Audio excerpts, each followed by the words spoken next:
A lot of this isn't going to make sense to you, and I'm sorry about that. I'm just going to start at the beginning, with the house.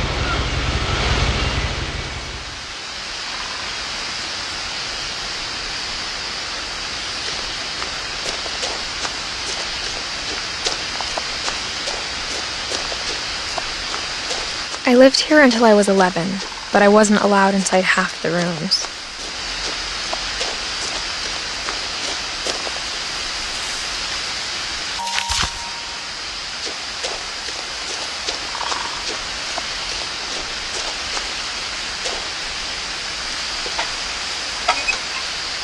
Inside the mailbox were bills from 7 years ago, marked urgent, open immediately.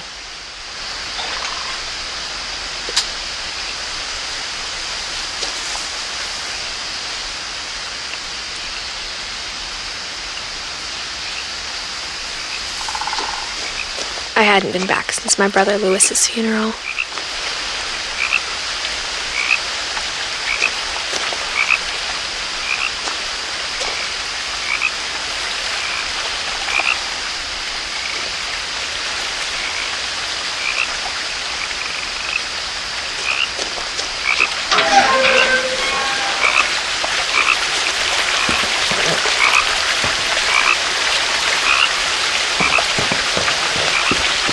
In her will, my mother left me a key, but didn't tell me what it unlocked. Maybe she thought I'd know, or she thought that the mystery would be enough to bring me back.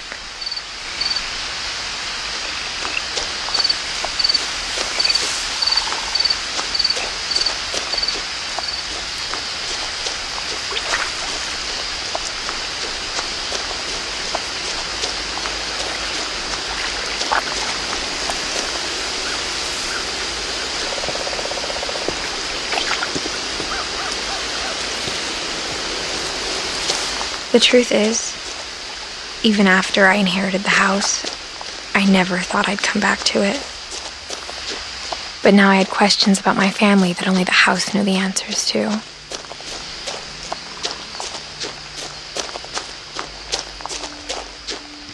The woods around the house have always been uncomfortably silent, as if they're about to say something but never do.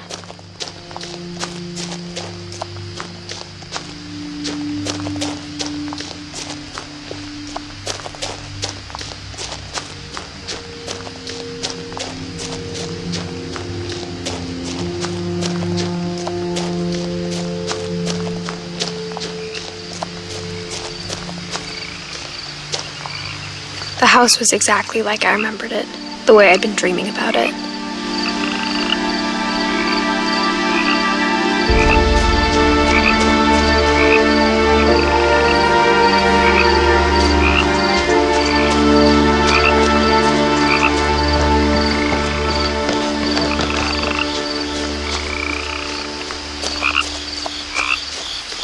As a child, the house made me uncomfortable in a way I couldn't put into words.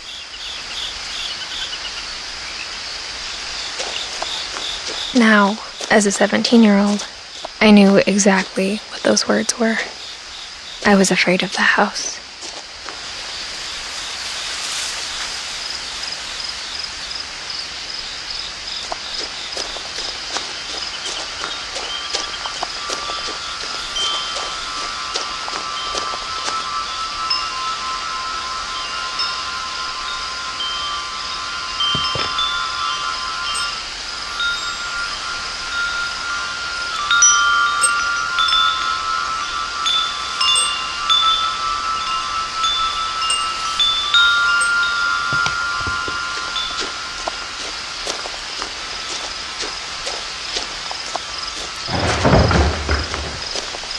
heard something moving around in the garage.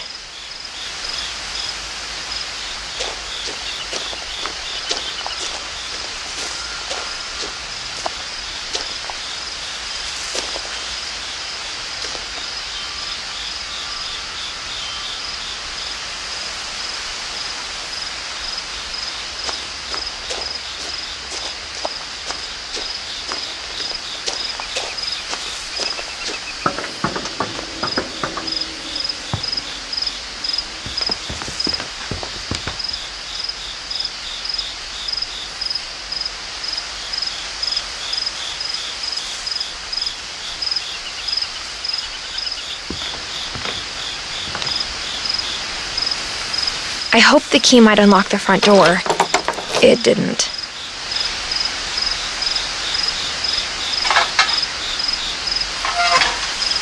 Looking in, I felt like the house itself had been waiting for me.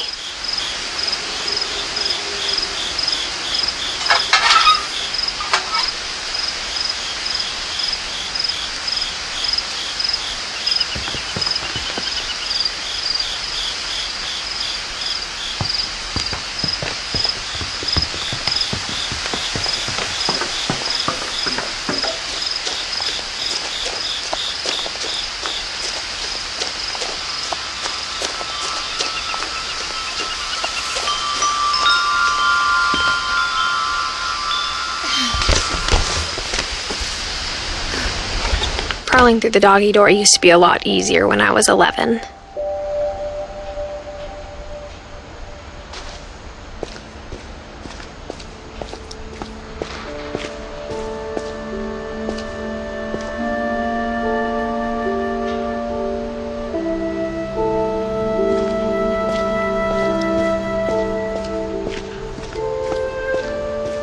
For the first time in years,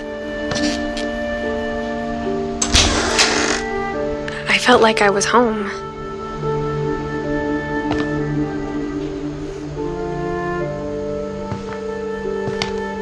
But instead of a family, there were just memories of one.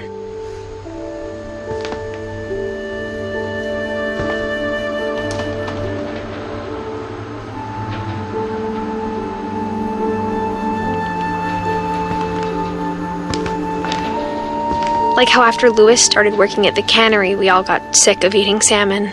Except our cat, Molly.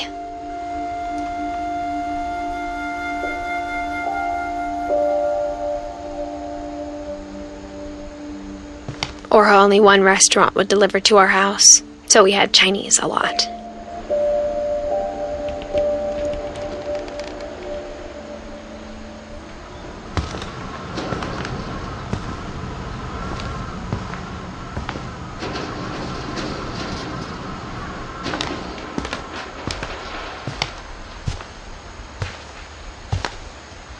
The table was still a wreck from the night we left. It was like a bomb had gone off, killing everyone but sparing the furniture.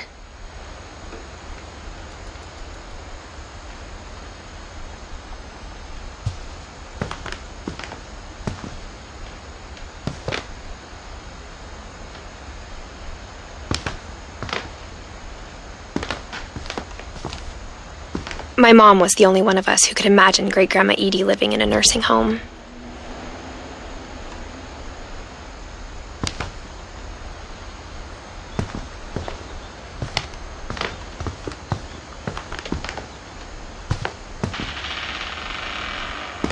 Nothing in the house looked abnormal. There was just too much of it, like a smile with too many teeth.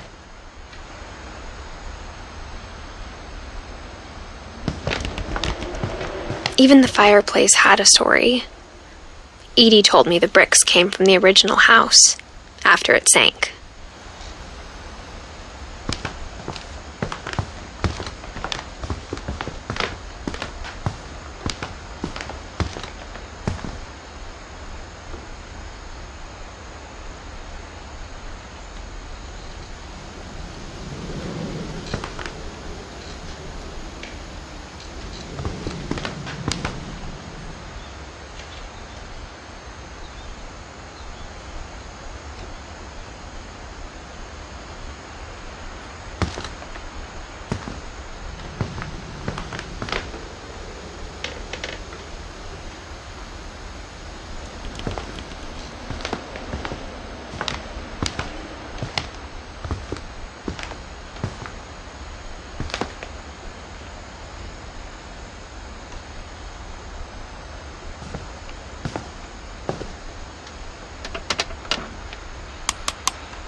Great-Grandpa Sven built a music box for Barbara, along with the rest of the house.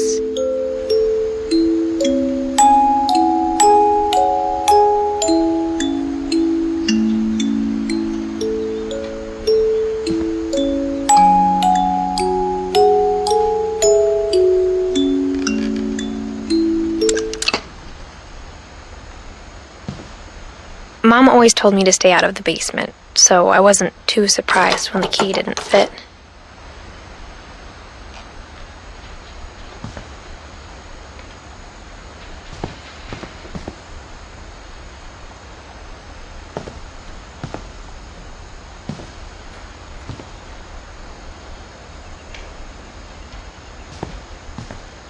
A lot of things got left behind in the whirlwind of that last night.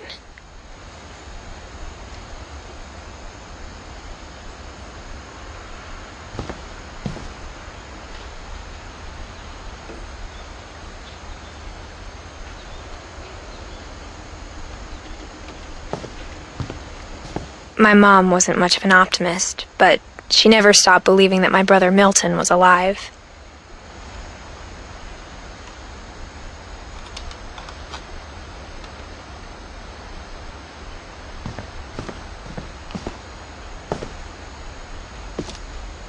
After Milton disappeared, Mom sealed up all the bedrooms.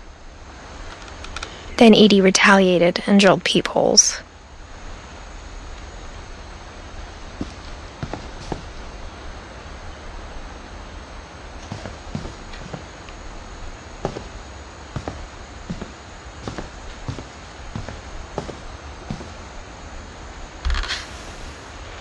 Molly always seemed like a girl I could imagine being friends with, if she hadn't died in 1947.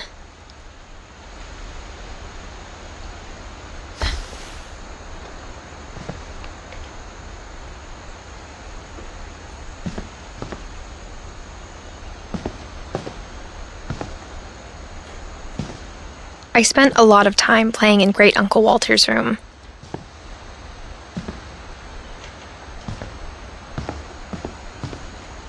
I think my mom sometimes regretted not sealing it up.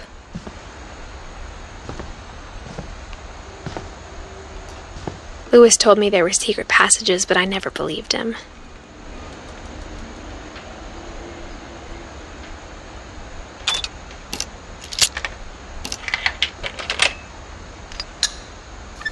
Turns out, my mom was really good at keeping secrets. Now it was time to find out what my mom had been afraid of.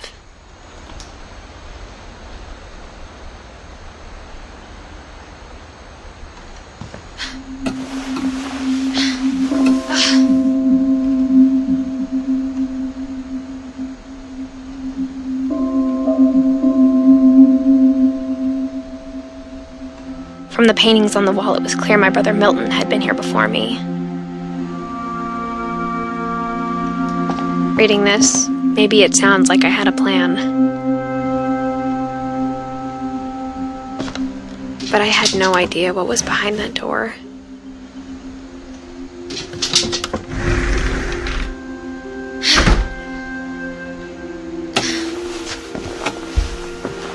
Just like I had no idea where all this was gonna lead.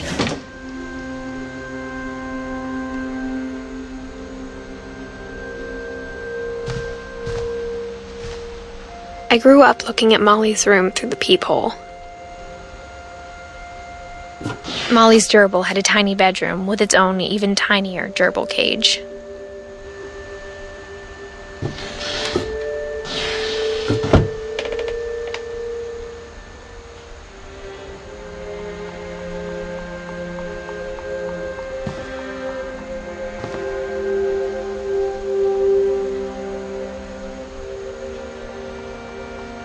Being inside for the first time, I felt like I'd stepped behind a painting.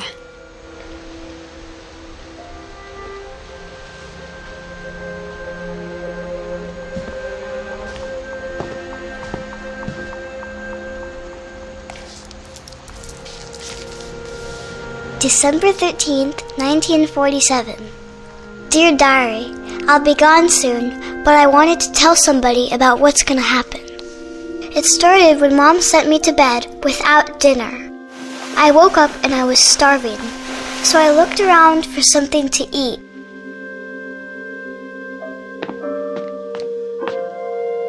The gerbil food was dry, but I didn't mind it.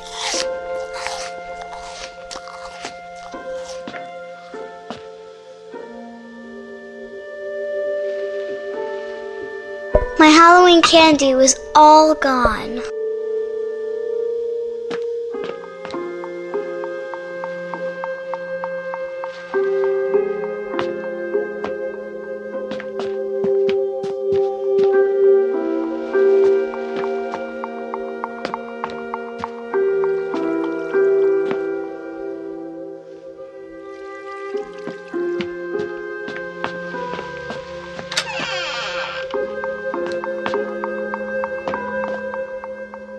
I kept eating and eating.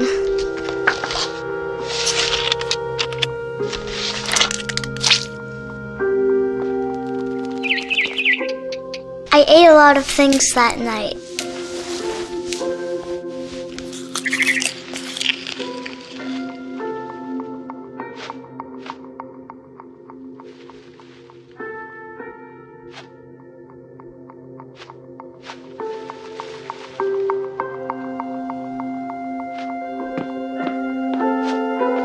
Then I heard chirping outside my window. It was a barn swallow going back to her nest.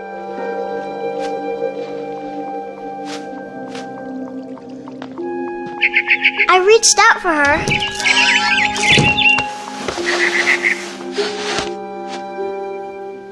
And suddenly, I was a cat.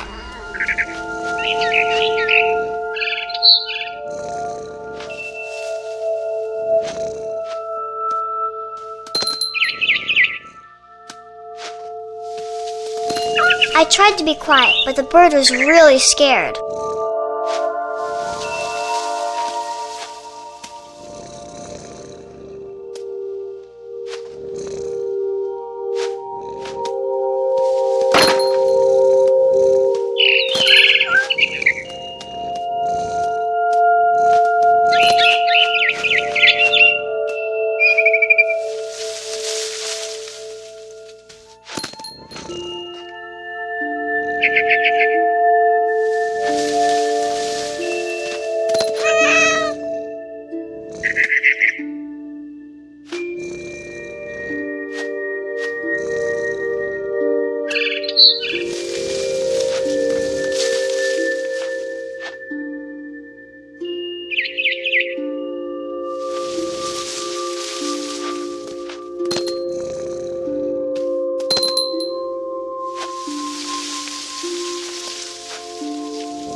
I jumped and I almost got her.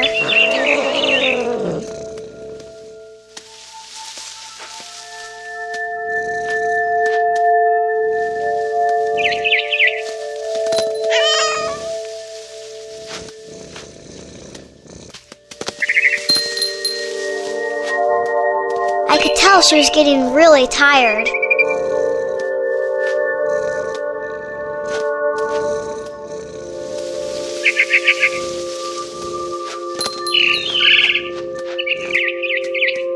Now I was up in the big tree.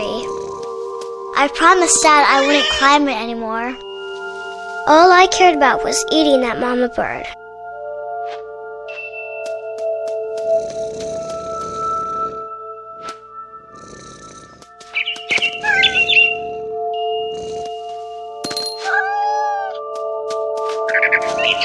I gobbled her up.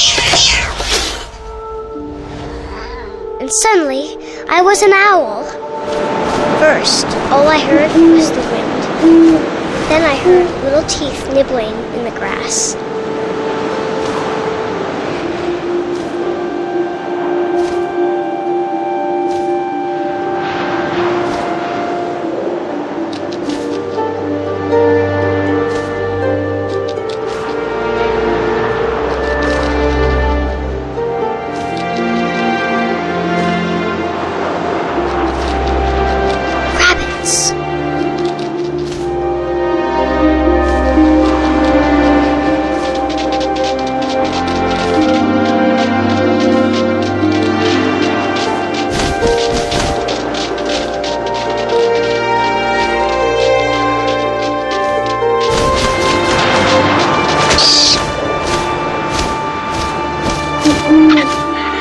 His face looking up and seeing mine through my talons. I swallowed him up, and I didn't chew one bit. Then I flew off to find something bigger.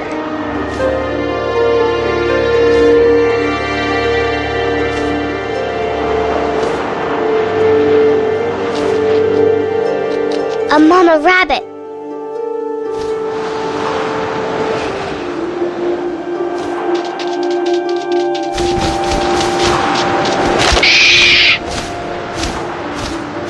She was almost too big to carry. I started choking, but I couldn't stop eating.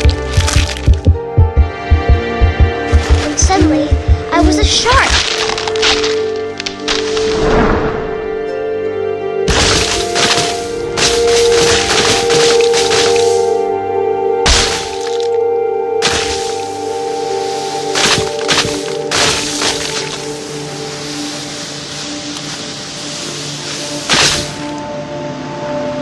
I rolled off a cliff and into the ocean. Now, I was hungrier than ever.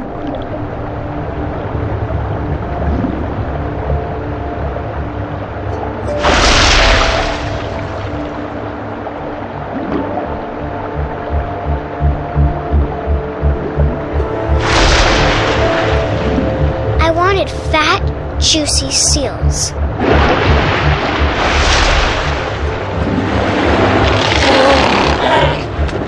Tore off her flipper, and it tasted really good.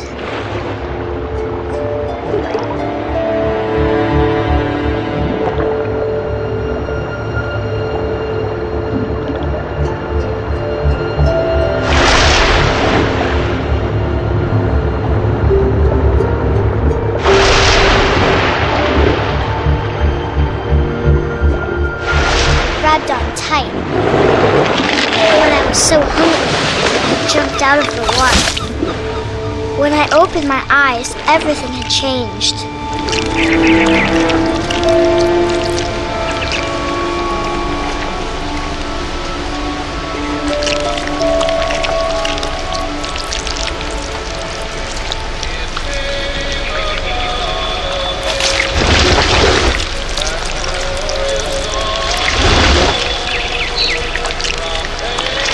Now I was a monster, and I smelled people everywhere.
wanted to stop, but also I didn't.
Still hungry. And across the water I smelled something new. Something I had to have, so I swam towards it.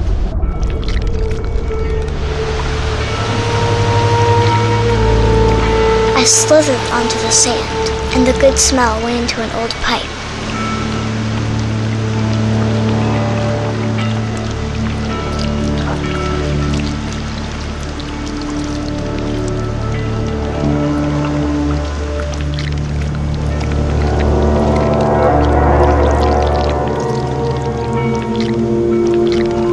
I got closer and closer.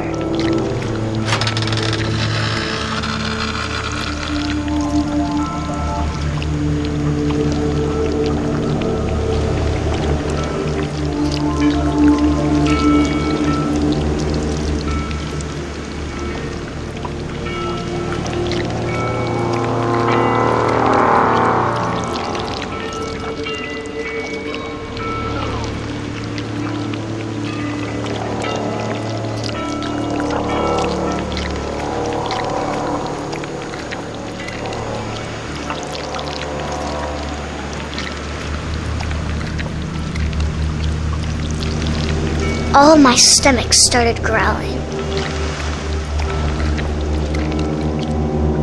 And suddenly, I was me again. I held my breath for a long time, but I couldn't hear anything. I think it's waiting for me to fall asleep. But it's not going to wait much longer. It needs to feed, and we both know I will be delicious.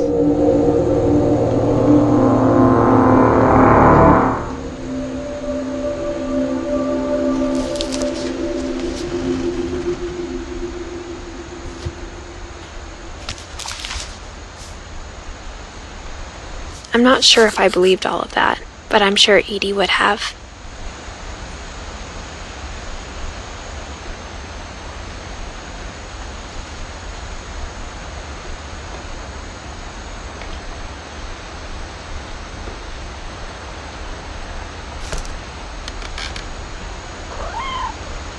I got the sense Edie had spent a lot of time here, before my mom sealed the doors.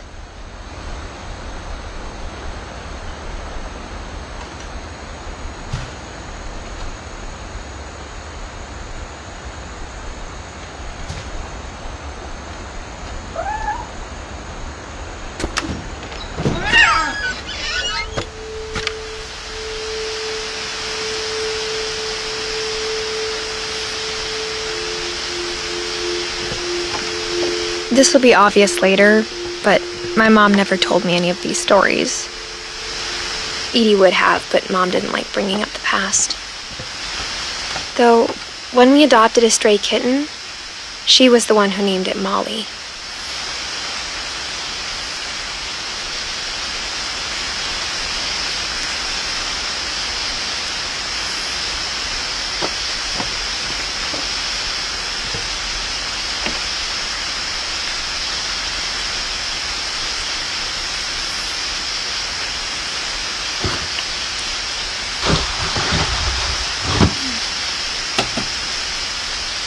I spent a lot of time in Great-Grandma Edie's room.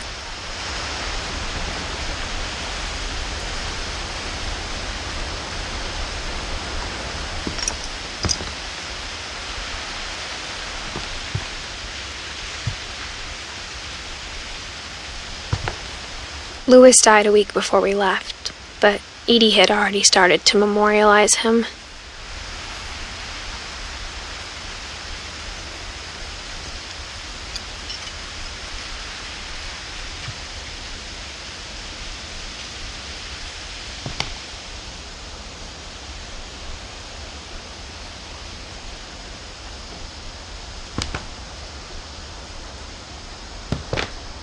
Her room was like a museum.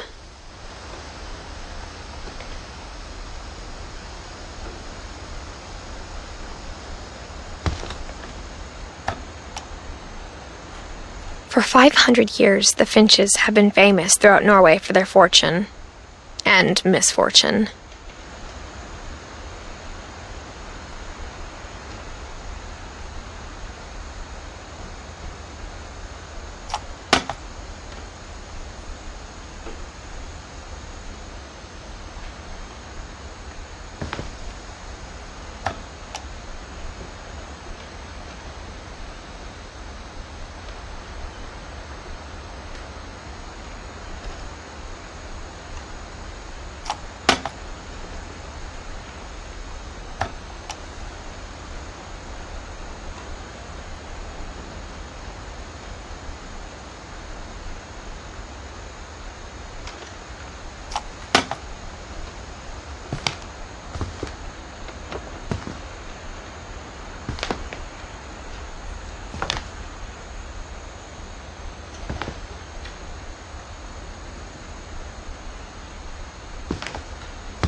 Edie gave a big interview about a mole man living under the Finch house.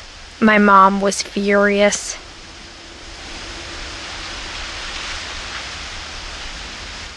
I hadn't thought of myself as Edith Jr. for a long, long time. One summer, they evacuated the island, but Edie refused to go. For a few weeks, she was a celebrity.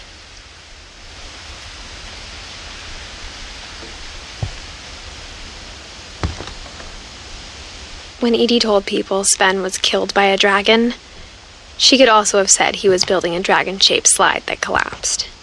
She could have, but she didn't.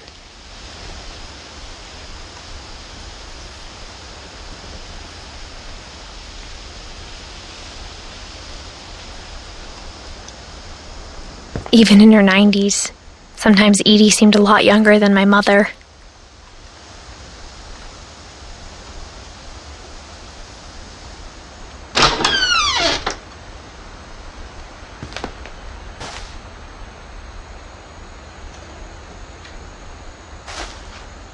The only trace Grandpa Sam's first wife, Kay, left on the house was the pink bathroom.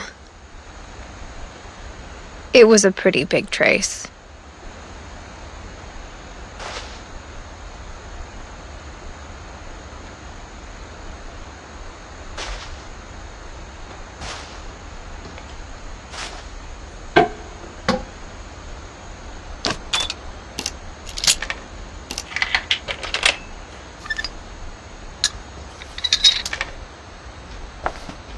There's a secret in this bathroom. It's in the last place you would look.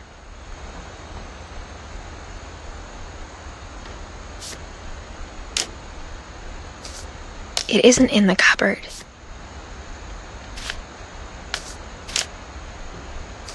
It's hidden in this book.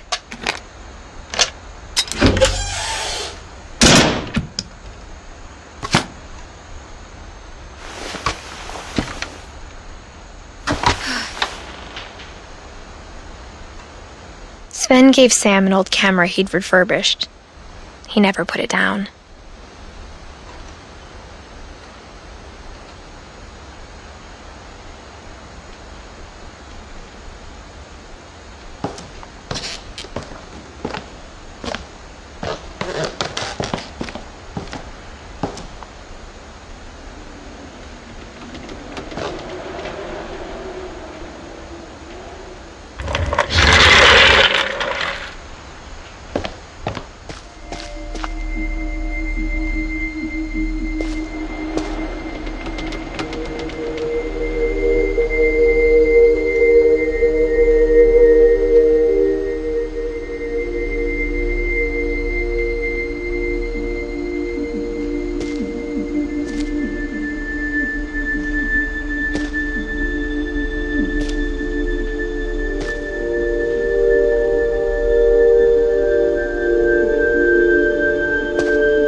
I knew Grandpa Sam had a twin,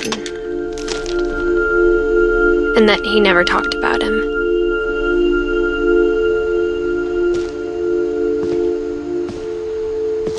I guess my grandpa didn't like history any more than my mom did.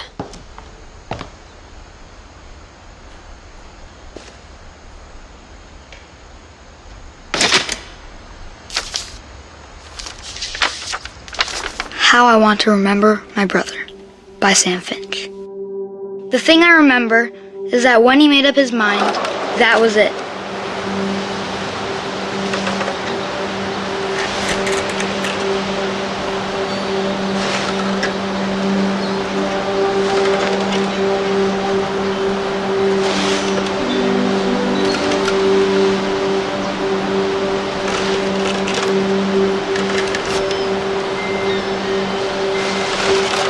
My brother said he'd die before he ate another mushroom, and he did.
At Barbara's funeral, we swore we'd never be afraid again.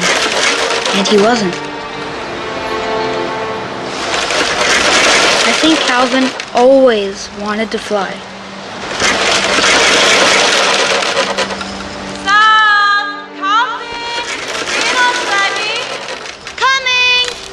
But that day, he finally made up his mind to do it. I told him going around was impossible. Maybe if I hadn't said that.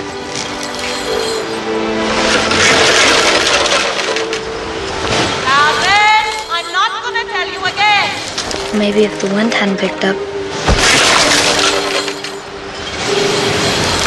Then maybe he'd still be here. But I doubt it. I think he'd already made up his mind. That's what I want to remember about my brother.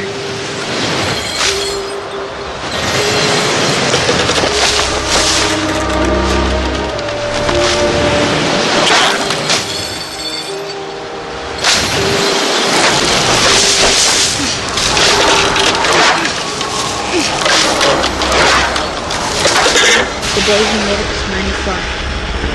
And he did.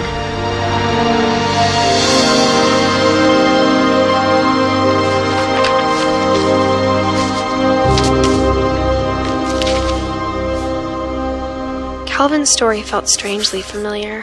When I was younger, I remember trying to do the exact same thing.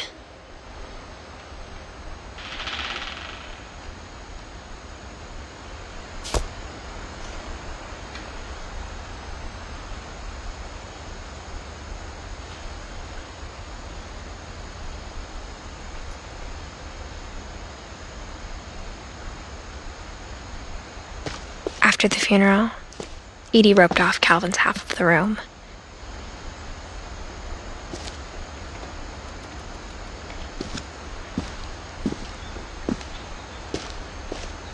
Mom said Grandpa Sam enlisted at 18 and never set foot in the room again.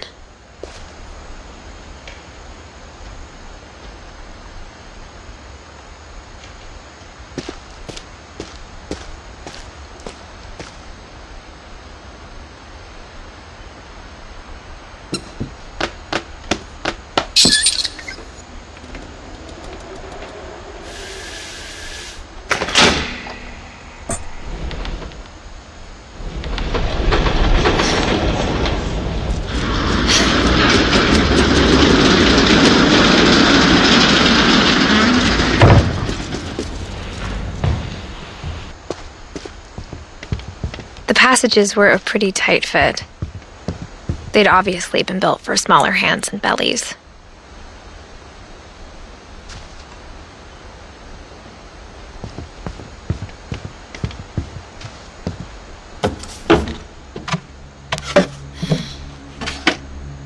Growing up, I always thought of Barbara as a child star.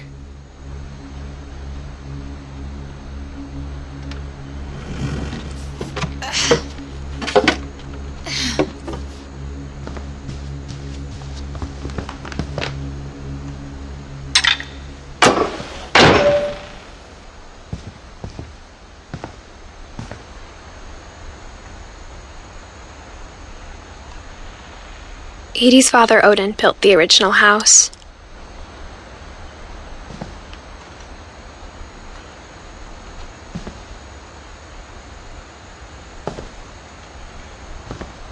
Whenever people ask me about my family, the first thing they always want to know about is Barbara.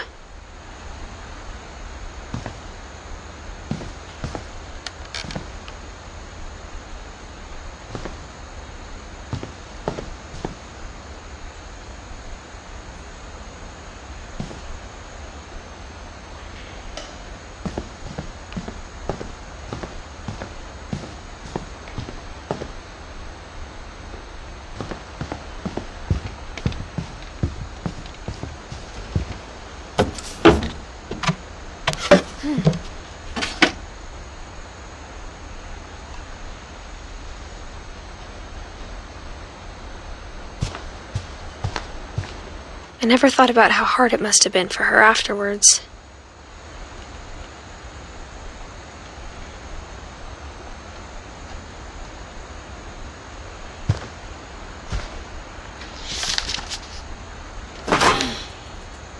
Of all the stories people wrote about Barbara's death, I'm surprised Edie saved this one.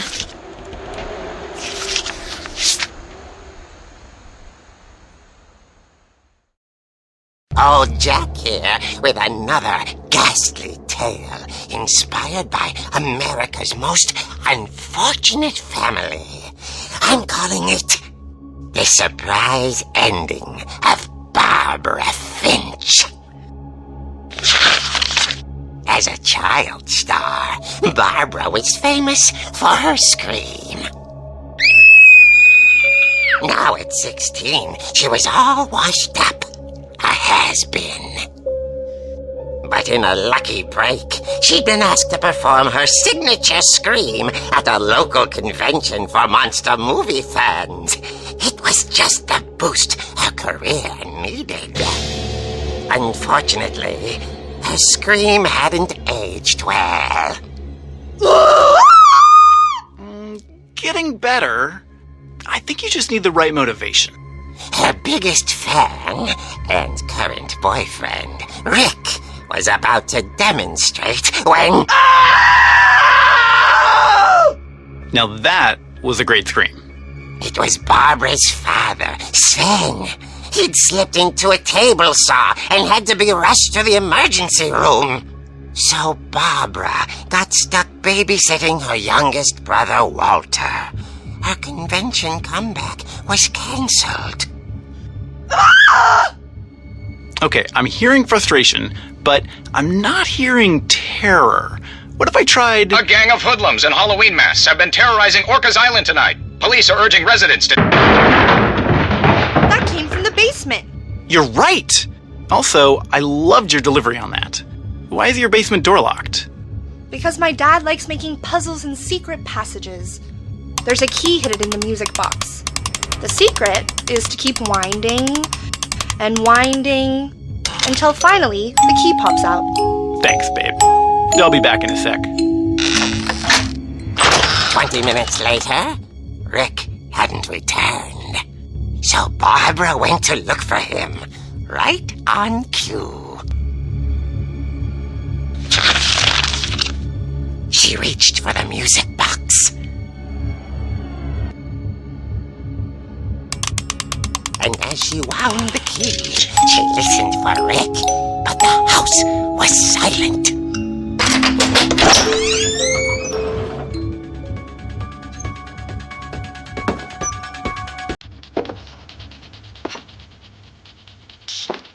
She found Rick's crutch and imagined the worst.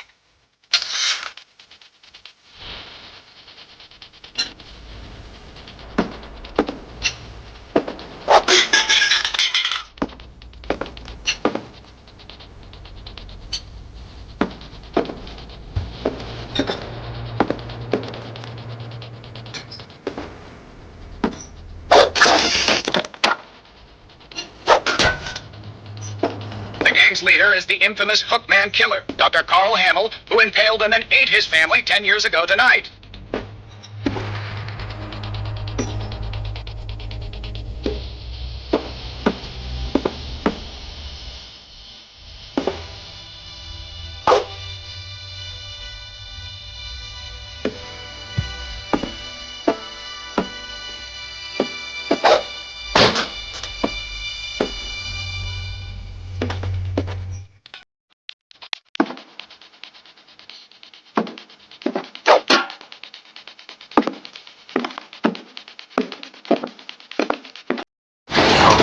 Fridge rattled and grew still.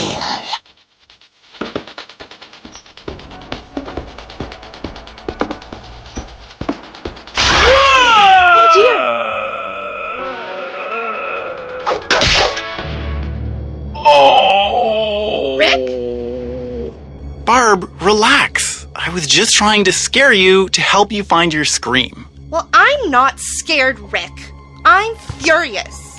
Then act furious. All I'm getting from you now is that you're hurt and confused and... She threw him out, but she kept a little something to remember him by. Barb, have you seen my other crutch? And she was still holding it when she fell asleep watching the Late Picture Show. Hours later... Barbara! Walter, what's going on up there? Ah! Okay, I'm coming up, but if this is a trick, you're dead, Walter.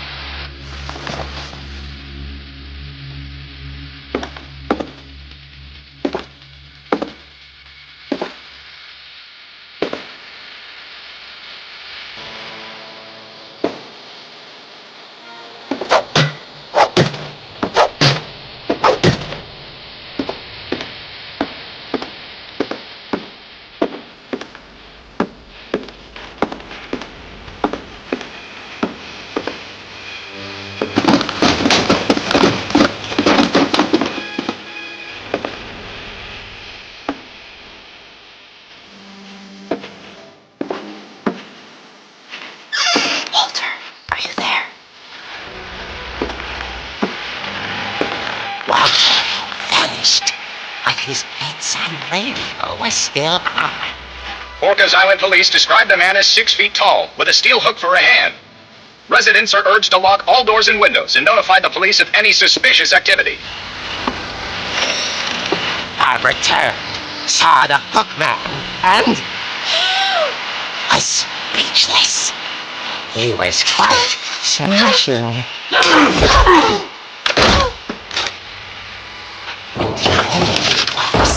He couldn't get enough of Barbara. Okay, Barbara, there's gotta be another way out of here.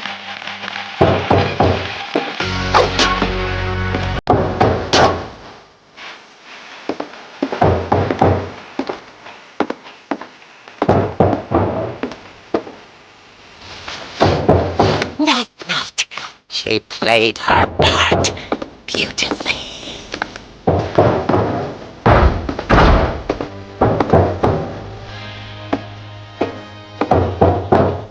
She thought about abandoning Walter, but just couldn't do it.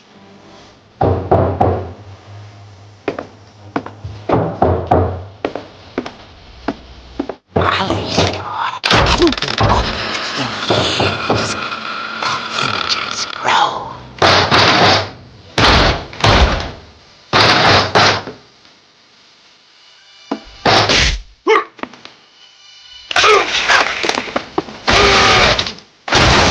Wasn't moving, but she sensed the story might not be over yet.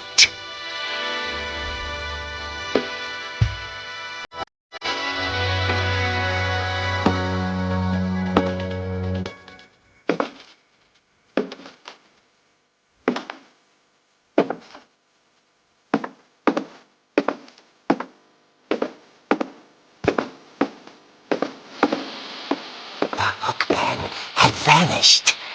She listened for his breathing, but all she heard was...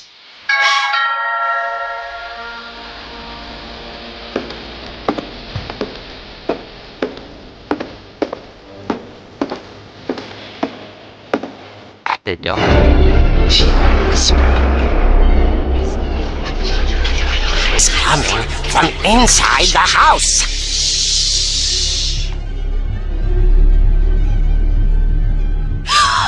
Oh dear. Surprise! You were wonderful! The monsters had come to surprise her. For Barbara, it was a dream come true.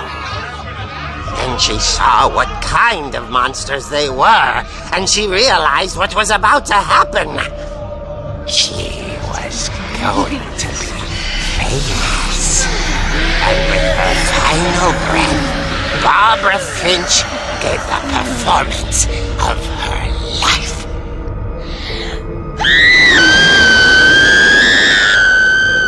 I wasn't there myself, but I hear Barbara was magnificent. Poor girl. She had a taste for stardom. But unfortunately, so did her fans. Of course, the police blamed it all on poor Rick, who disappeared the same night. And little Walter? hiding under his bed the whole time. He took it all pretty hard, but that's another story. As for Barbara, tucked inside the music box is all they ever found of her. Her ear. Now that's what I call a real eerie tale.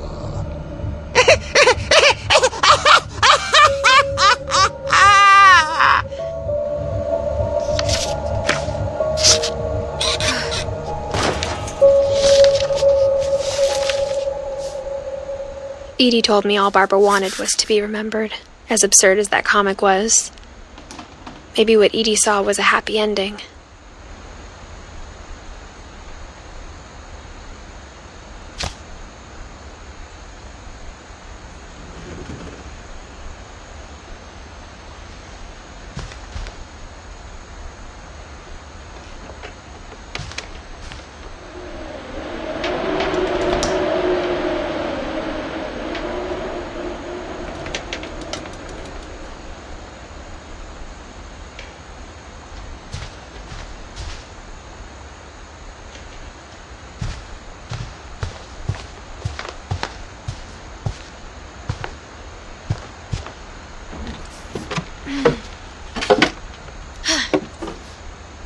I guess now I know why Mom didn't like me playing with the music box.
Mom said the basement was off limits, unless I wanted another tetanus shot.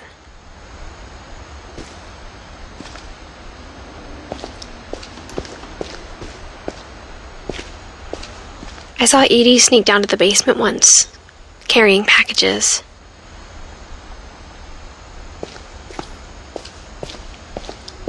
I thought maybe she was hiding presents.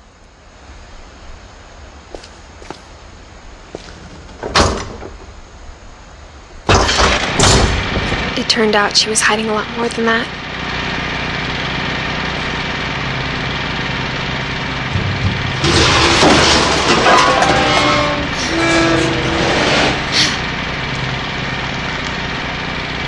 I remember asking Mom once about where Walter had gone.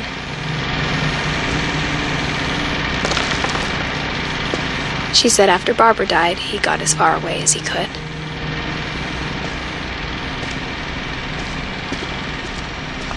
If there's a pattern in all these stories,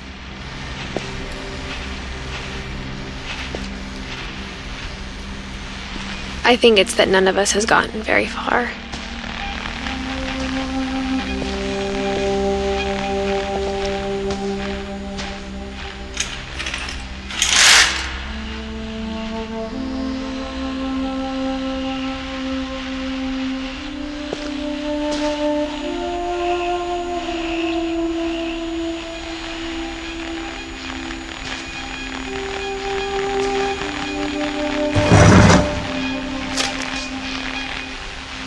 Goodbye, everyone. I can't believe I've been down here for 30 years.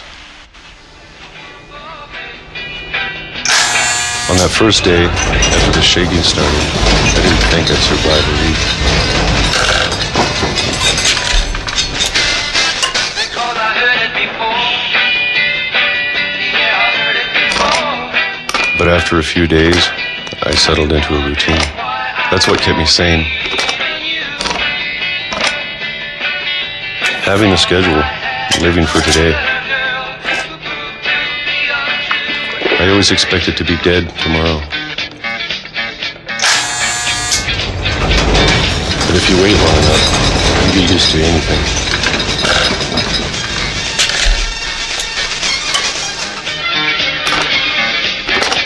Even a monster on the other side of the door starts to feel normal. Almost friendly.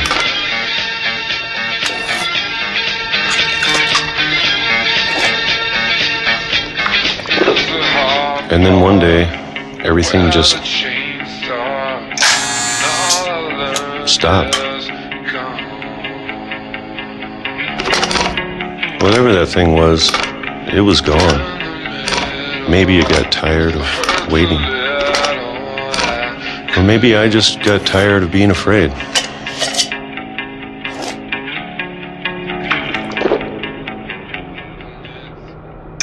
It's been a week now, the longest in 30 years. I'm done waiting. I have to leave while I still can.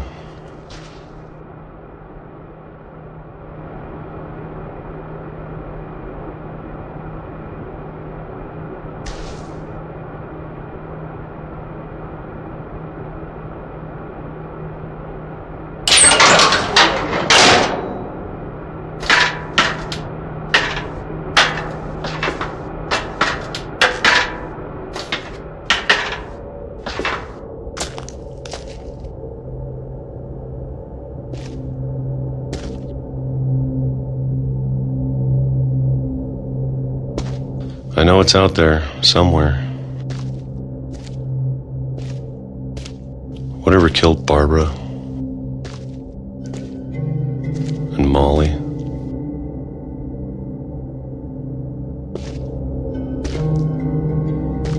and Calvin.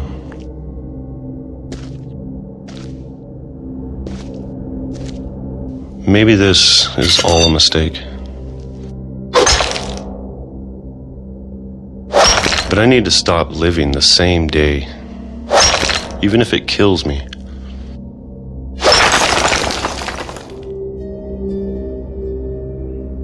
Whatever's out there, I want you to know I'm ready for it. I'm going to appreciate all of it, especially the food. I don't mind if I only have a year left, or a month, or a single week. I'd be happy with one new day.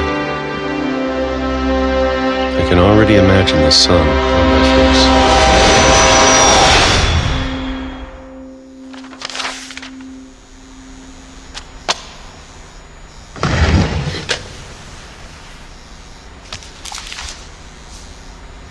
Walter died when I was 6. I can't believe my mom never told me he was down here.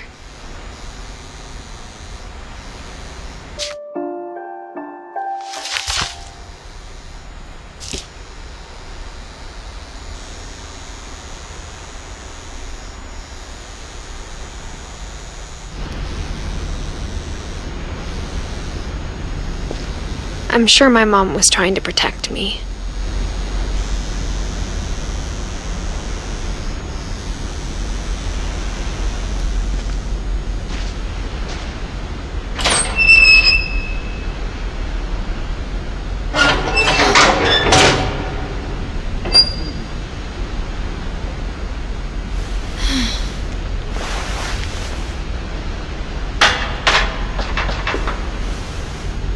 Maybe she was afraid I'd end up like Walter.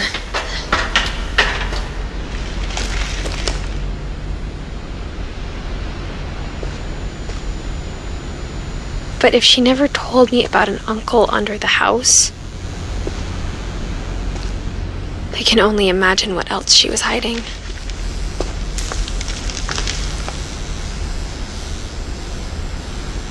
I don't want to make the same mistakes she made.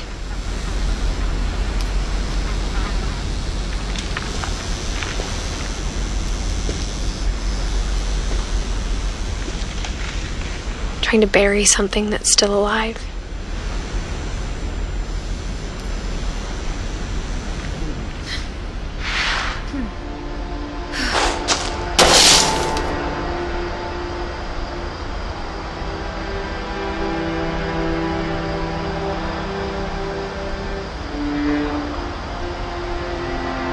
Now that there's only one of us left, or maybe two,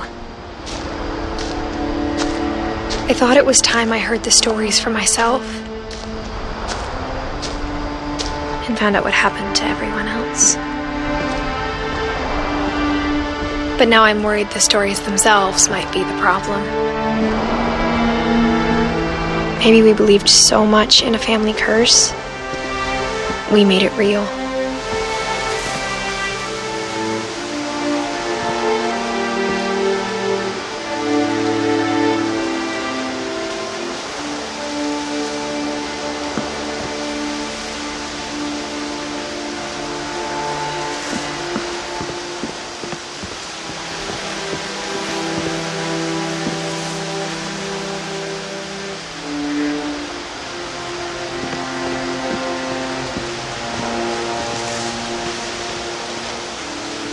I don't know if I should even be writing this.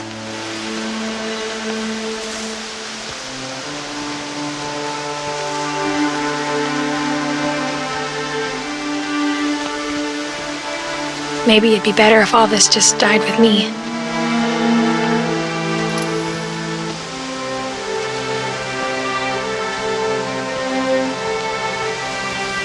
But I thought you should know about your family.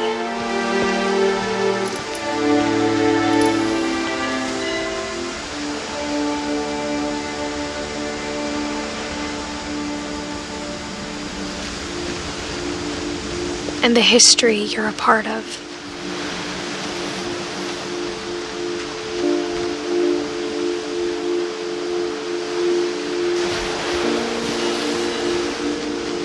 Though to be honest, I feel as lost as you probably do right now.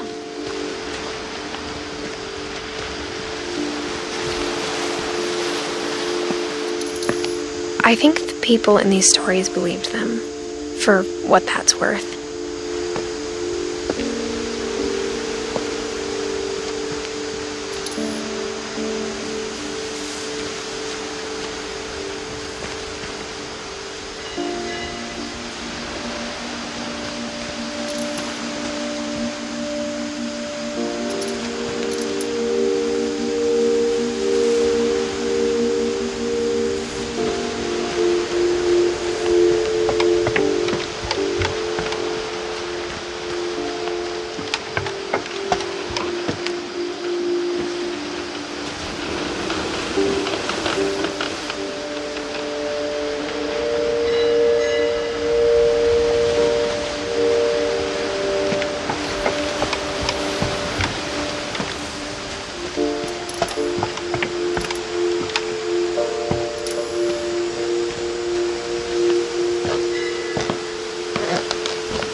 You look at the house, that history of imagination and stubbornness and madness, any of it seems possible.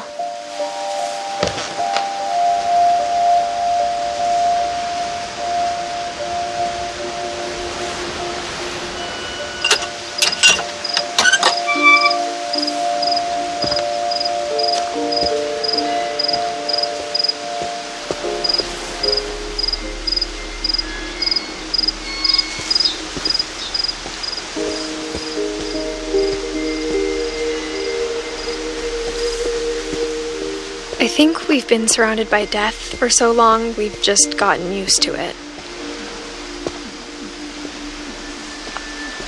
What kind of family finishes building a cemetery before starting the house?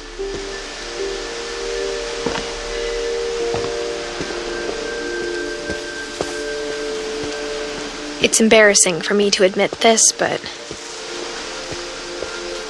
the pet cemetery made me more uncomfortable than the human one. 3 of the gerbils were mine, and 2 had been my fault.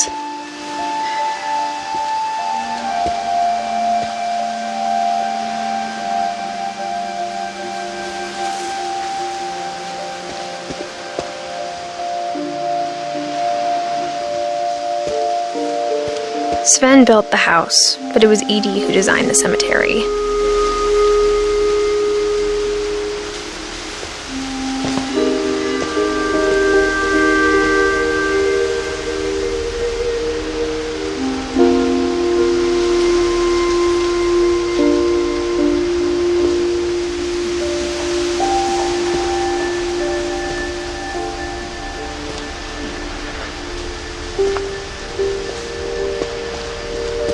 I'm sure Odin's monument had been Edie's idea.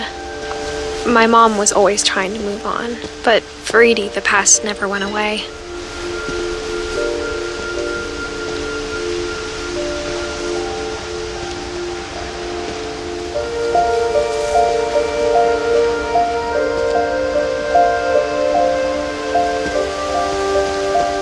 She could see it poking out of the water at low tide.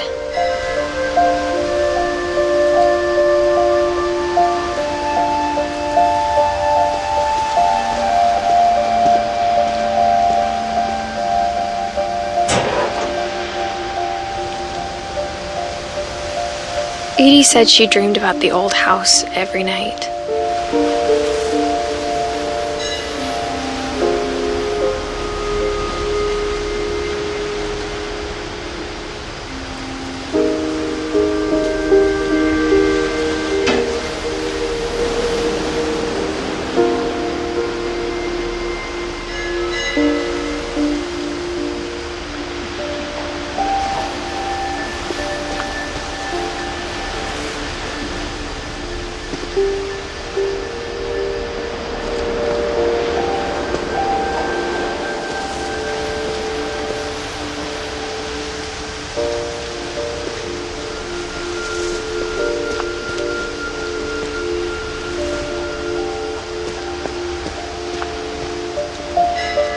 Edie's side was always easier for me to understand.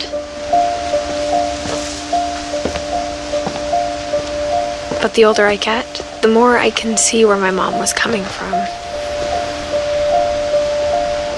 Her dad had been pretty strict, but it wasn't enough to save her brothers. She was just trying to do better.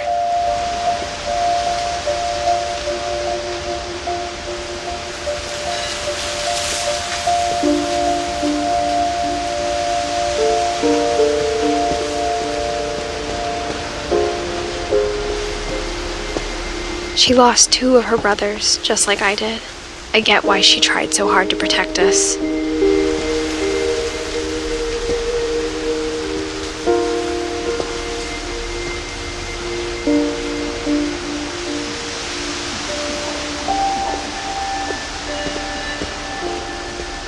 There's so many things I wish I could ask my mom now.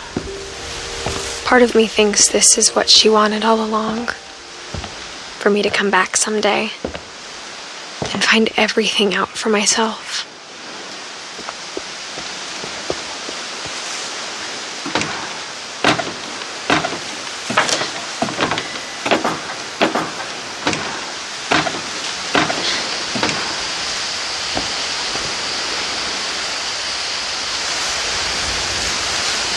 But looking back on it now,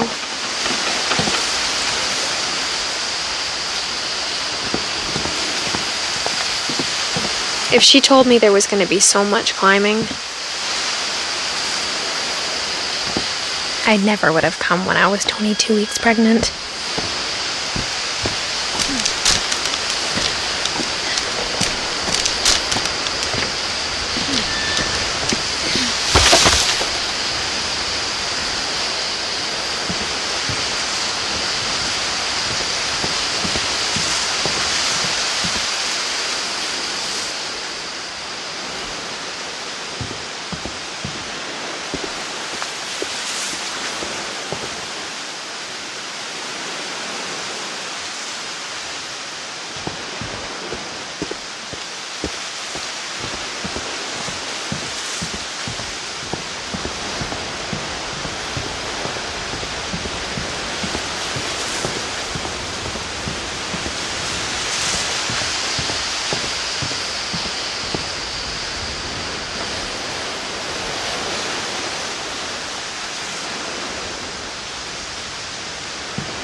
I never met Grandpa Sam, but I think he and my mom had a lot in common.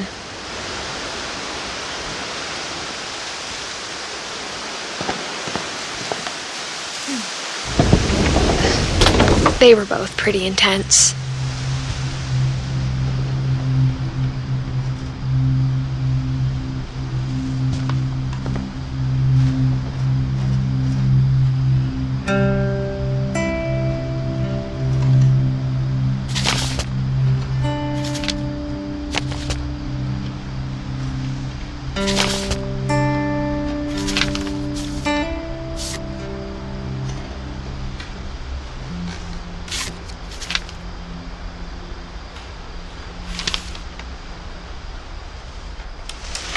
Dawn, I promise, you'll never forget this weekend. Yes, sir. These memories are going to last a lifetime. Am I gonna have to shoot anything? It's a hunting trip, Dawn. Shooting is strongly encouraged.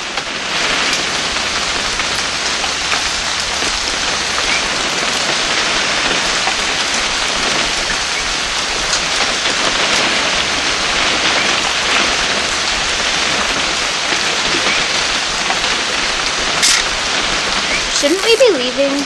Just want to get a shot of you, Dawn, then we can take off.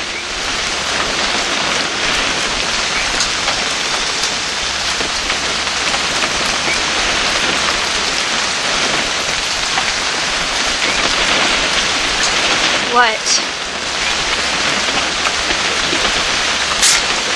Perfect. It's gonna rain the whole weekend, isn't it?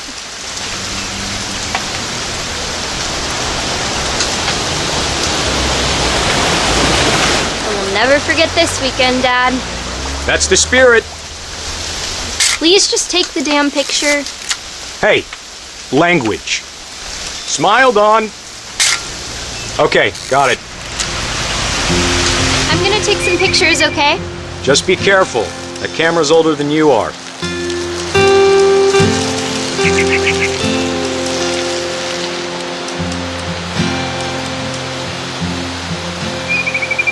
You're right, Dad. It's starting to clear up. Still freezing, though.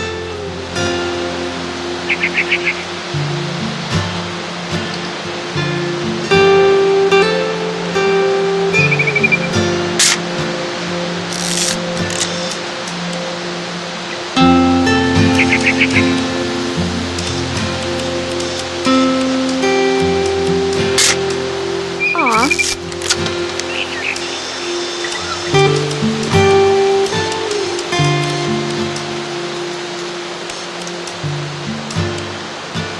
Definitely should not have drunk all that coffee. Hold still while I take a picture of you. I definitely won't be moving. Are you done yet? Hey! That's a keeper. Nothing quite like being outside. I'm just saying, I'm not always gonna be here, Dawn. You'll need to remember this stuff, if you want to survive. I'll be fine, Dad. You know who else thought he was gonna be fine? Some guy who died. Dawn, I'm being serious. I know, Dad. You're always serious. Doesn't being out here make you want to chill out? Well, to tell you the truth, I haven't been out here in 20 years. Dawn, don't you think you could find something more interesting to photograph? Last time I was with my brother Calvin. Man, that was a great trip. Your grandpa Sven taught us how to fish, how to build a fire. We found an old logging trail. There were deer everywhere. I bet if I could remember where that trail was, we'd spot a buck for you in no time. Dad! Good eyes, Dawn.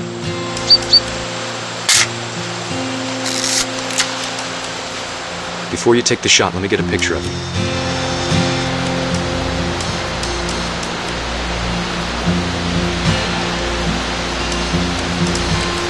Dad, Just breathe. Turn off your imagination. Focus on your target.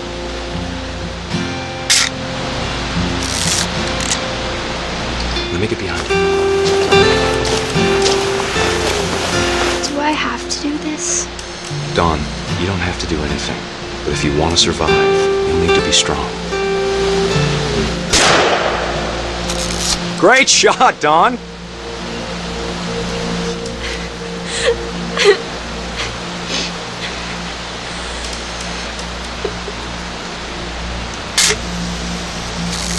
I'm proud of you, Dawn.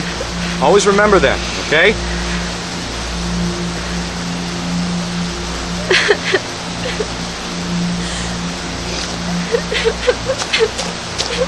Sorry, Dawn. Just gotta reset the timer.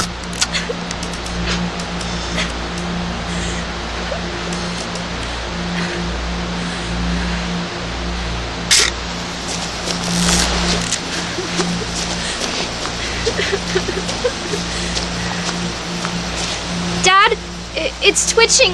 I think That's it's totally silly. normal, Dawn. Just focus on the camera. Try not to think about... Dad!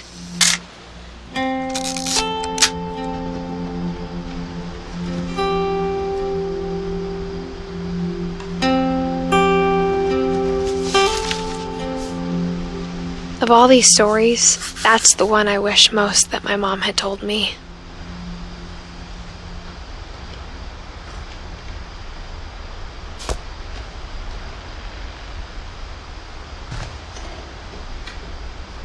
Sam spent his life shooting photos, but Mom said he got nervous being in front of the camera. I guess we're all afraid of something.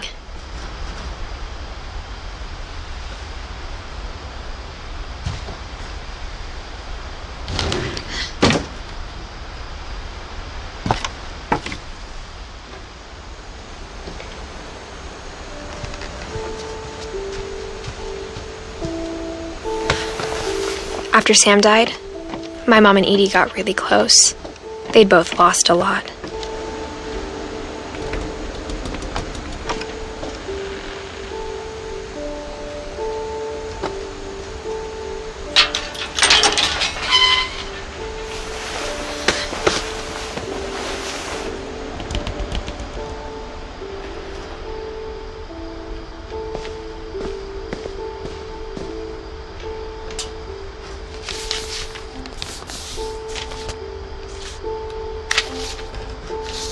Dear Kay, do you remember the way Gregory used to laugh when he thought he was alone? Like something funny was happening, but only he could see it.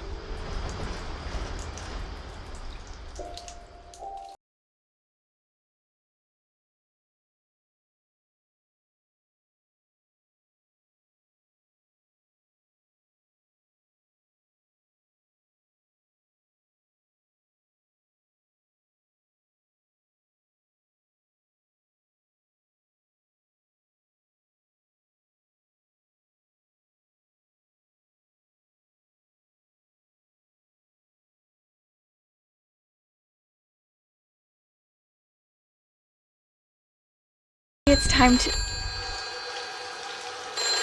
Hold on, sweetie.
Agree?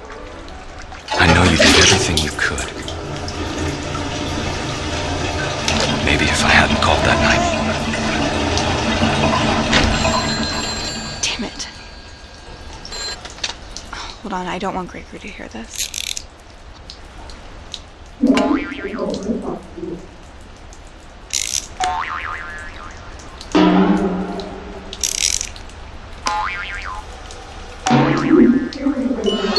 I wish she could have told.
Want me to be happy too. Good luck, Kay. Love, Sam.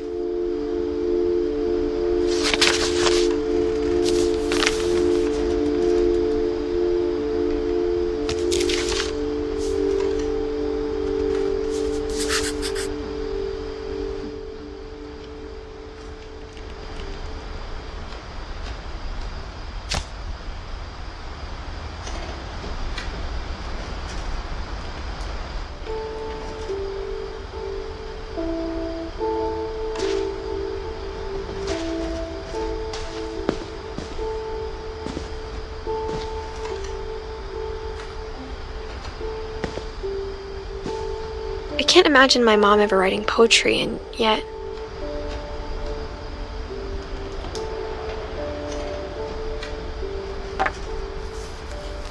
A poem for Gus, who always said the wedding was a bad idea. Our father never hit us kids, at least not very hard, before the day my brother said with teenage disregard that he'd be dead before he'd see a wedding in our yard.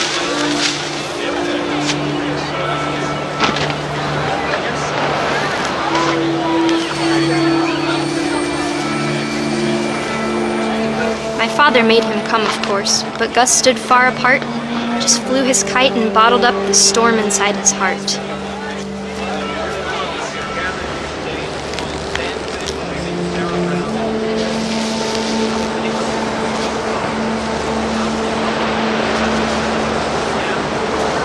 I tried to talk him out of it, but though he'd never met her, "We don't need a stepmom," were the words that I now pronounce you husband and wife. You may kiss the bride.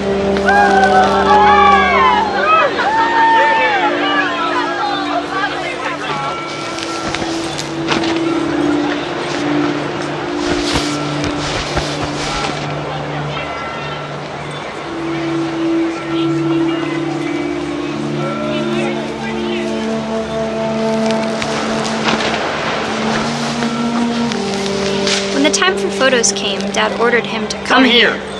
But Gus declined, and as a sign held up his middle finger.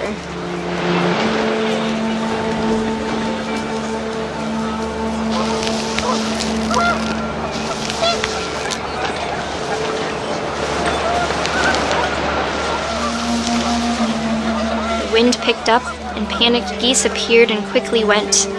But all the humans did that day was go inside the tent.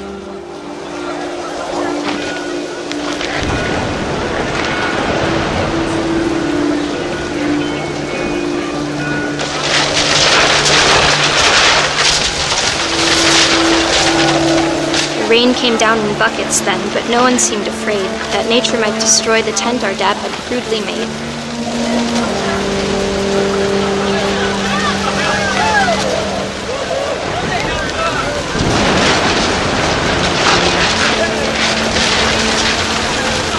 The thunder sounded much too close and full of angry power. But all my father said to this was, "Make the music louder."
I wish that I could truly say I thought about you on that day.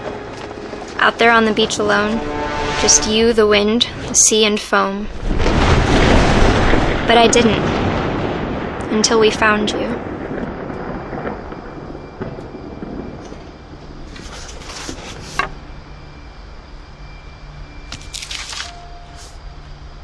She never talked about him, but Mom told me once if I was a boy, they were going to name me Gus.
My mom moved up to the loft after her brothers died.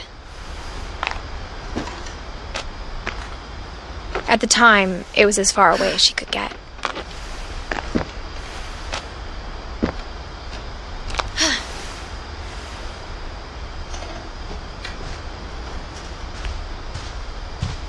She spent a summer building houses in Calcutta, where she met my dad, Sanjay.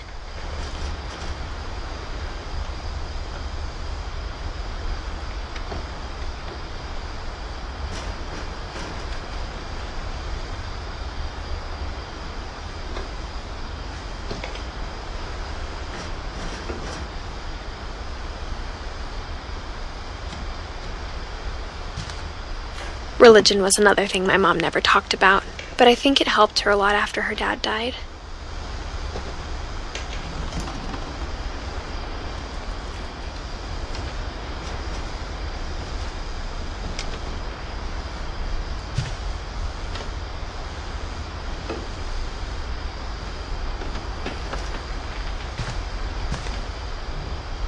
My mom moved to India a week after graduation and got a job teaching English.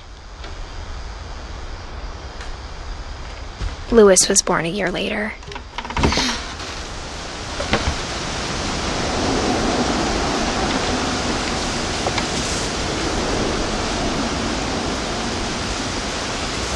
When my dad died, I don't think Mom knew where else to go.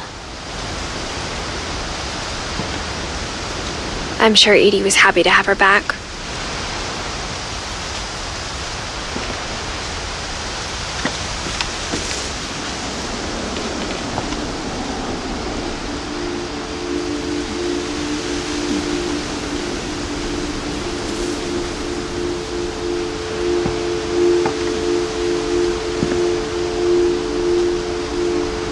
The house had to get a little bigger, but Edie was used to that.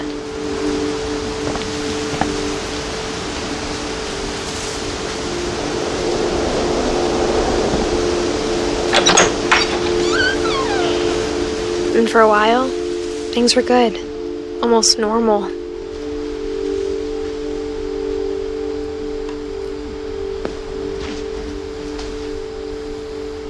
But it didn't last.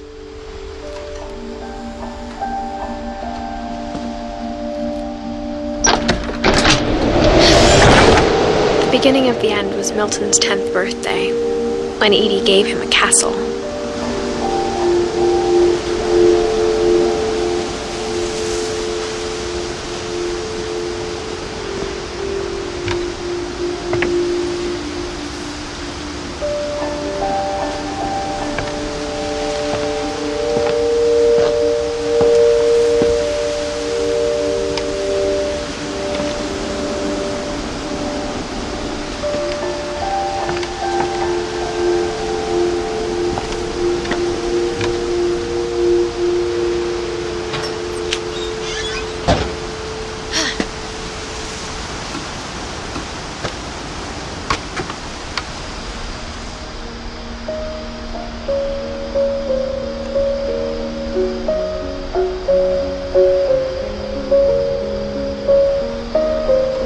I think Edie was happy to finally have another painter in the family.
Milton Finch in The Magic Paintbrush.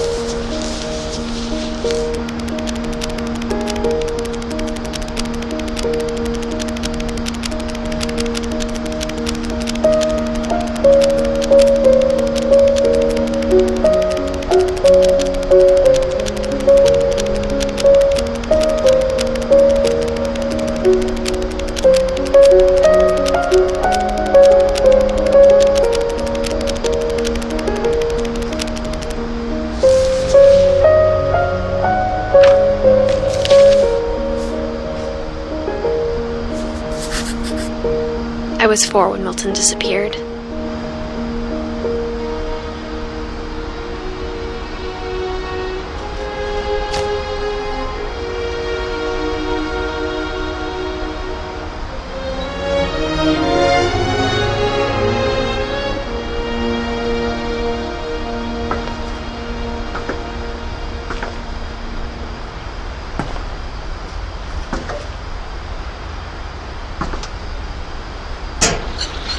Mom spent months searching for my brother.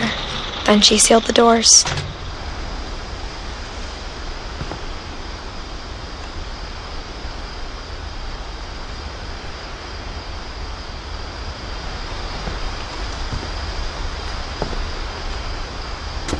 Whatever Milton had found in the house, Mom didn't want it getting out.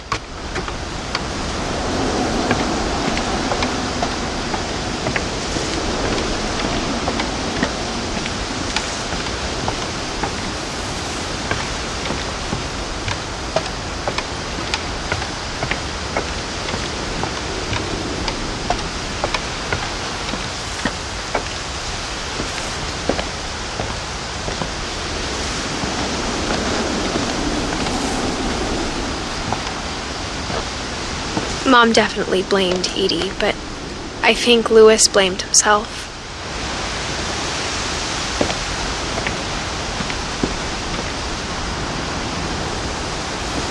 After he graduated, he just spent more and more time in his room, until Mom got him a job at the cannery.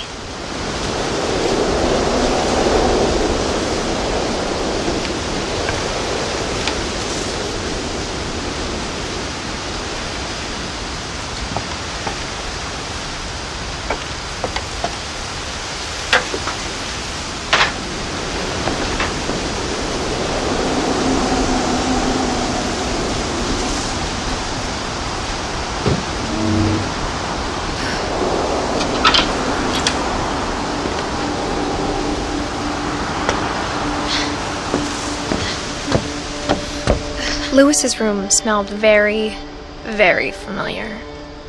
That part of him lived on.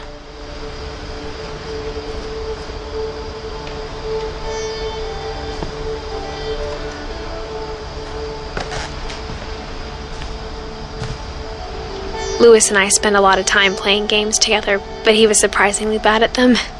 He died a lot.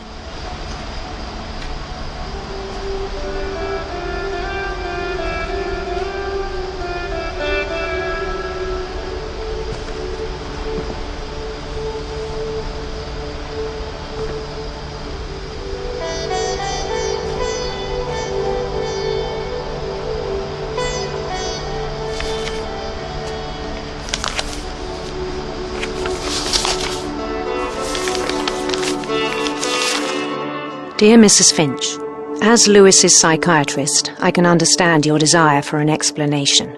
As I see it, the trouble began in January, shortly after we convinced your son to seek treatment for substance abuse. Newly sober, I believe Louis first noticed the monotony of his daily life.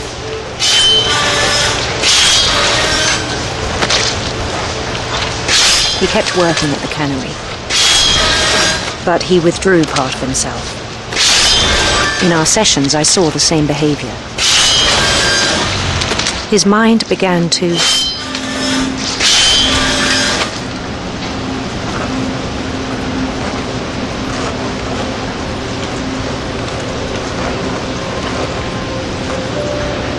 wander.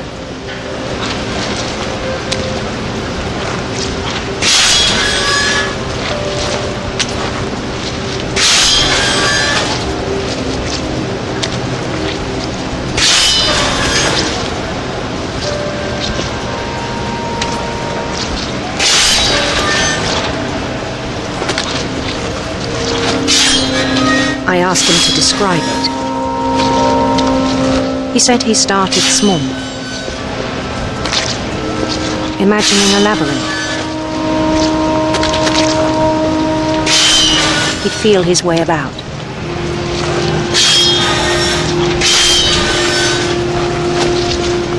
Then something moved. Bats and toads.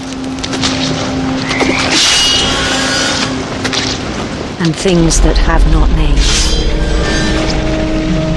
He knew it was all in his head, but he took it very seriously. I had hoped he'd find himself.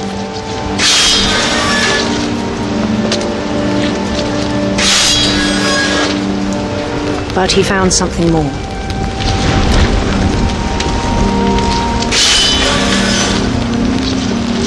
I worried about him then. Daydreaming at the cannery, I spoke with his boss. But he said Lewis had become a model employee.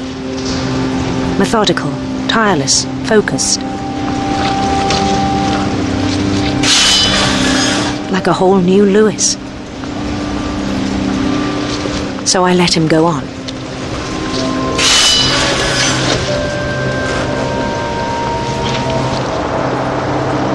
I even encouraged him. It seemed very promising at first. He told me he'd made a new friend.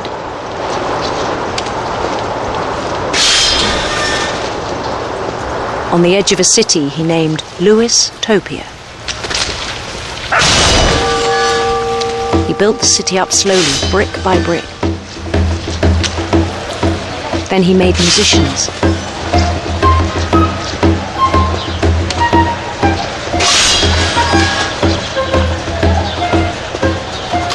And songs for them to play. He talked about starting a band. And he was always humming something. Every day his imagination grew stronger. He no longer spoke at the cannery, but his chopping was as reliable as ever. Then one day it struck him that all the cheering crowds, even the stones under his feet, were all in his imagination, so he could do whatever he wished.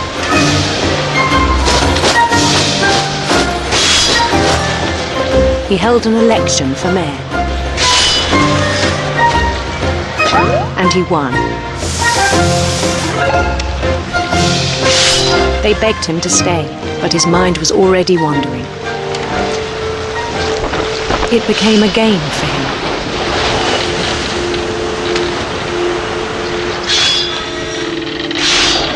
He'd conquer a city, then immediately push on. New Louisville. St. Louis. He started drifting away from our reality.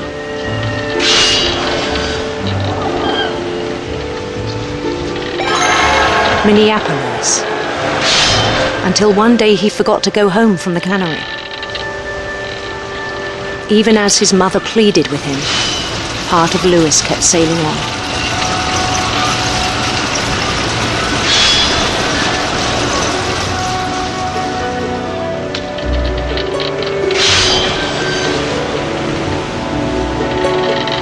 In Lewisburg, he heard rumors of a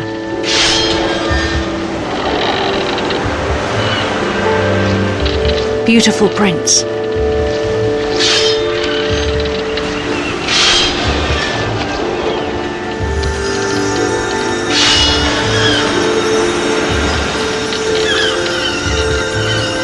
The prince was on his own quest for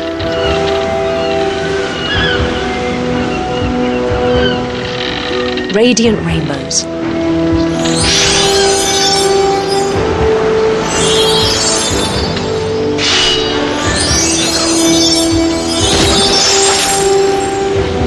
He followed the sound of his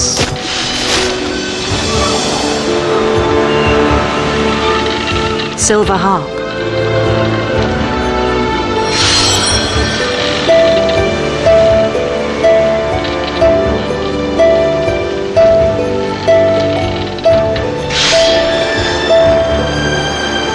His chase led him to a golden palace east of the sun and west of the moon. Even then, his logic remained sound. He knew the world was all in his imagination.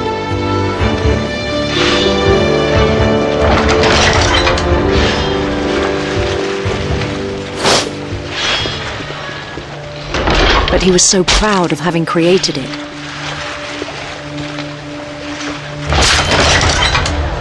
In his own eyes, he'd become something greater than a king.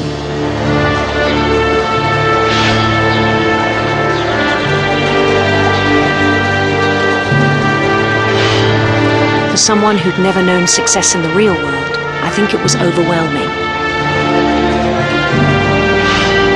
And then it struck him that the real Lewis was not the one chopping salmon, but the one climbing the steps of a golden palace.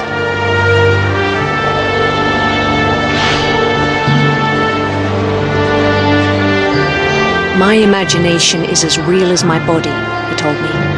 It was hard to argue with him.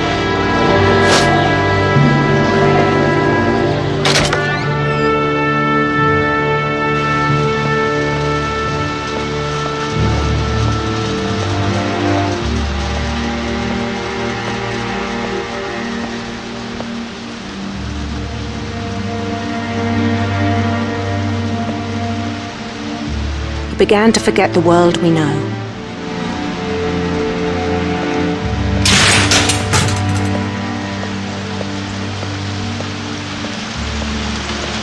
I think it pained him to remember Lewis, the cannery worker.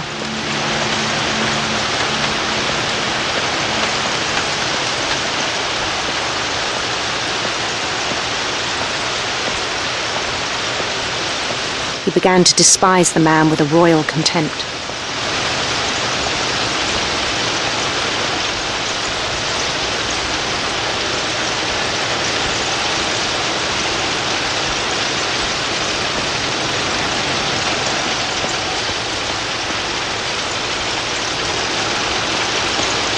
I still thought I could save him. Even after he said he was being crowned king over all the lands of wonder. The palace would be packed with his companions.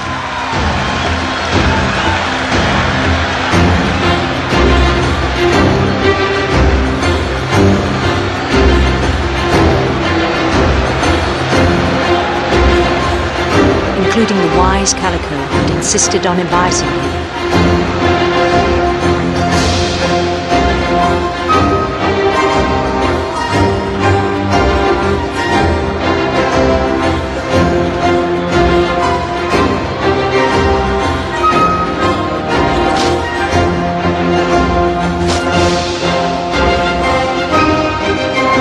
His prince waited, holding his crown.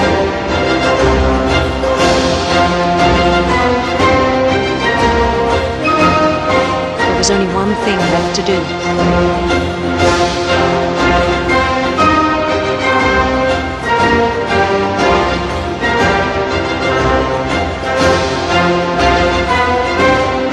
Bend down his head.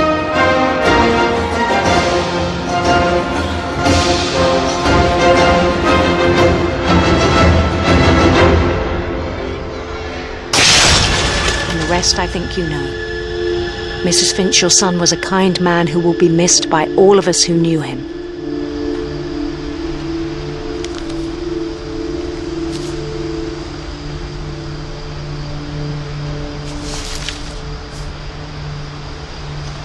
My brother was really cool. I wish you could have met him.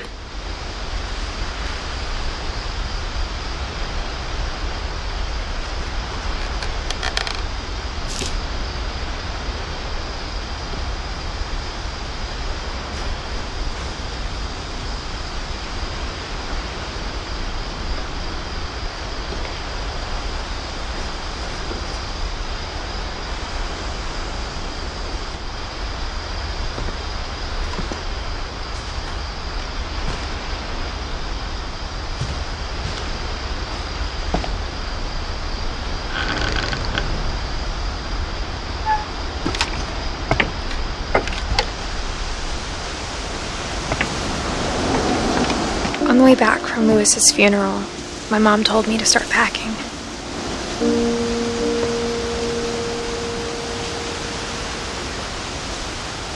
She waited until the day before we left to tell Edie.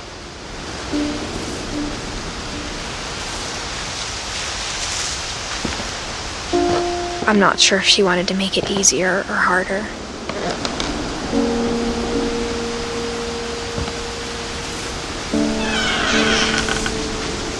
I wish we'd stayed. But I understand why we left.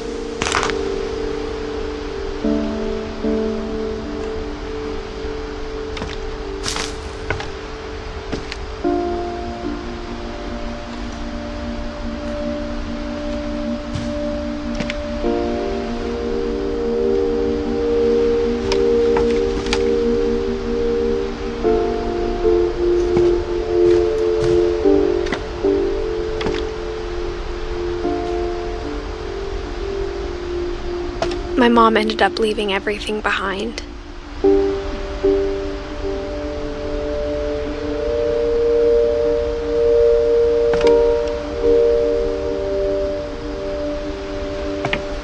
What happened that night had been coming for a long time. Maybe it should have come sooner.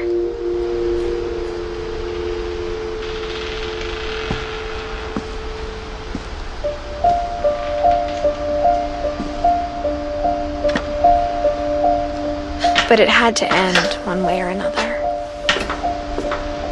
All that's left now is to tell you about that last night.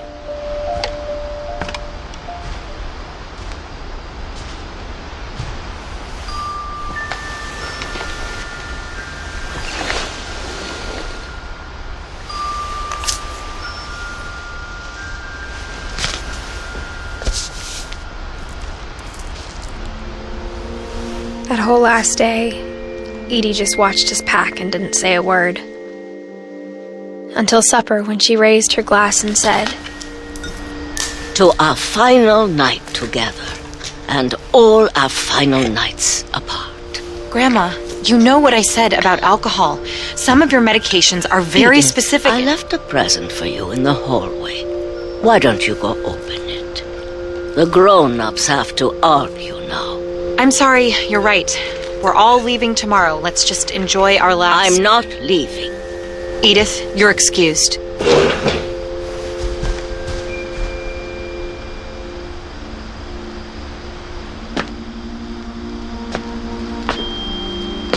The power had been shut off that morning, but Edie always had plenty of candles.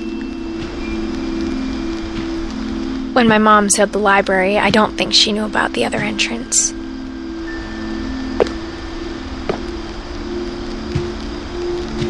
Or that Edie had a key to it.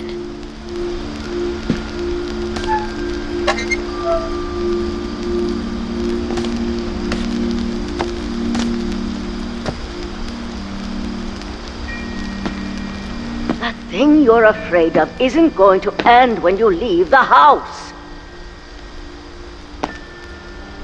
Edith has a right to know these stories. My children are dead because of your stories. I think it's best if Edith and I leave tonight.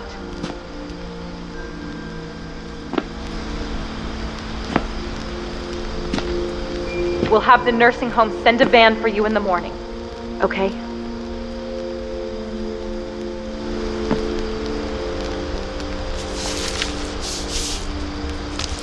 Dear Edith, there's so many stories I wish I could tell you, but there's only time for one.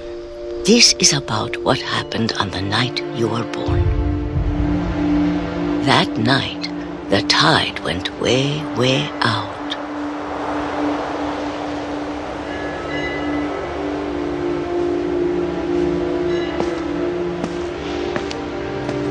It was the first and last time I ever saw the old house aground. There'd been an earthquake out in the middle of the ocean. They called it the lowest tide in 1,000 years. God, it smelled awful. You know, I've seen that house every day of my life.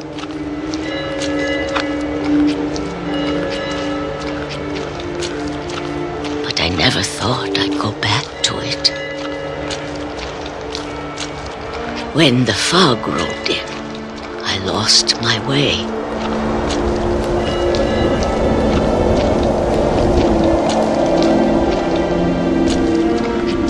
I got turned around.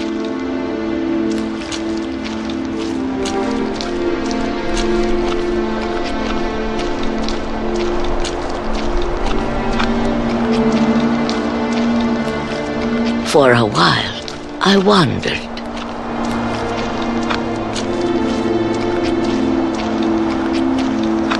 I started seeing things.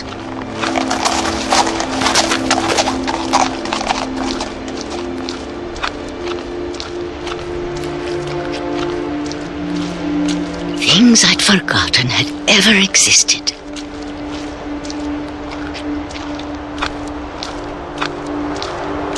But when I saw them, they felt like old friends. That night, a lot of things came back to me. Or maybe I came back to them.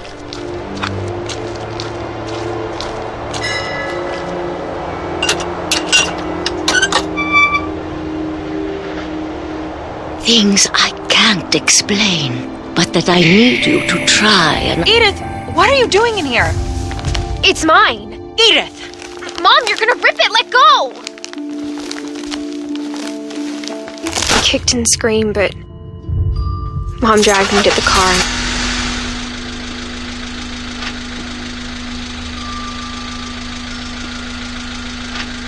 I never saw Great-Grandma Edie again.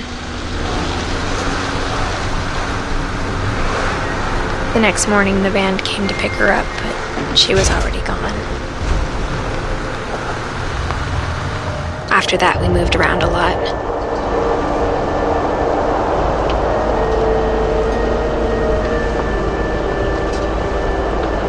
We both tried to make the best of it.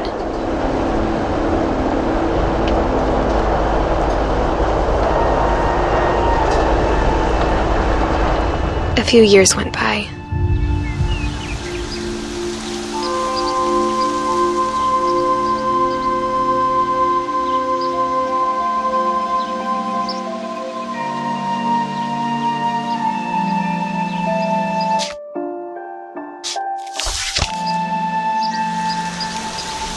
My mom didn't like to talk about it. But she started getting sick a lot. The rest happened pretty quickly.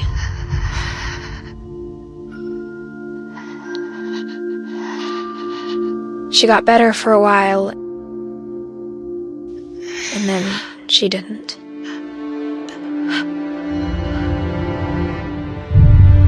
And then I was alone.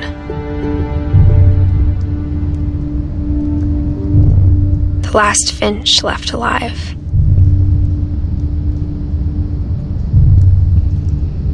Until I found out about you. I'm still not sure what to tell you about all this.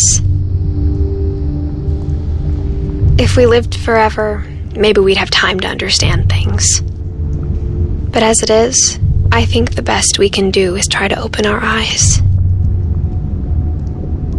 and appreciate how strange and brief all of this is.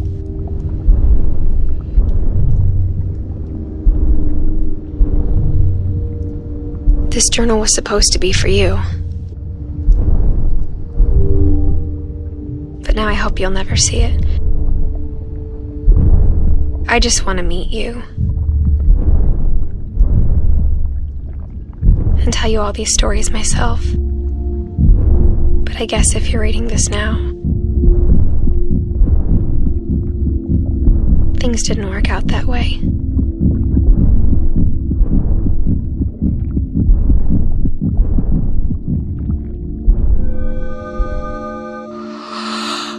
This is where your story begins.